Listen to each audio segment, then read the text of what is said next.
ସଭିଙ୍କ ଘରର ଅଗଣାରେ ଶୋଭା ପାଏ ତୁଳସୀ ଗଛ।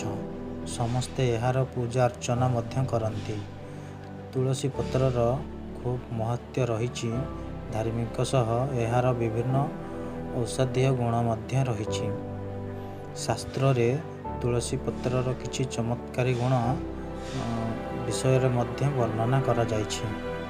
ଏହି ସରଳ ଉପାୟରେ ଭାଗ୍ୟରେ ସୁପରିବର୍ତ୍ତନ ସହ ଧନ ସମ୍ପତ୍ତି ବୃଦ୍ଧି ହୋଇଥାଏ, ମନସ୍କାମନା ପୂରଣ ହୋଇଥାଏ, ଜୀବନରେ ସୁଖ ସମୃଦ୍ଧି ହସଖୁସି ଭରି ଯାଇଥାଏ। ଜାଣନ୍ତୁ, ନିଜ ମନସ୍କାମନା ପୂରଣ ପାଇଁ ଏହି ଉପାୟଟି। 11ଟି ତୁଳସୀ ପତ୍ରକୁ ତୋଳନ୍ତୁ। ମାତ୍ର ରବିବାର କିମ୍ବା ଏକାଦଶୀରେ ତୁଳସୀ ପତ୍ର ତୋଳନ୍ତୁ ନାହିଁ। ସ୍ନାନ କରିବା ପରେ ତୁଳସୀ ଗଛ ନିକଟରେ ପ୍ରଣାମ କରି ତୁଳସୀ ପତ୍ର ତୋଳନ୍ତୁ। ଏହାକୁ ଭଲ ଭାବେ ଶୁଖାଇ ଦିଅନ୍ତୁ।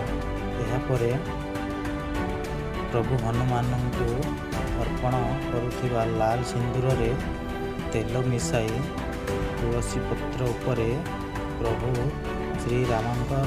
ଶ୍ରୀରାମଙ୍କ ନାମ ଲେଖନ୍ତୁ। ଏହାକୁ ପ୍ରଭୁ ହନୁମାନଙ୍କୁ ଅର୍ପଣ କରନ୍ତୁ। ମନସ୍କାମନା ପୂରଣ ପାଇଁ ପ୍ରାର୍ଥନା କରନ୍ତୁ। ଏପରି କରିବା ଦ୍ୱାରା ଶୁଭ ଫଳ ପ୍ରାପ୍ତି ହୋଇଥାଏ। ଆଉ ଏକ ଉପାୟ, ସ୍ନାନ କରିବା ପରେ 4ରୁ 5ଟି ତୁଳସୀ ପତ୍ର ନିଅନ୍ତୁ।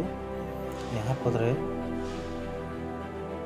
ପତ୍ରକୁ ଧୋଇ ସଫା ରଖନ୍ତୁ। ଏକ ପିତ୍ତଳ ଲୋଟା କିମ୍ବା ପାତ୍ର ନିଅନ୍ତୁ।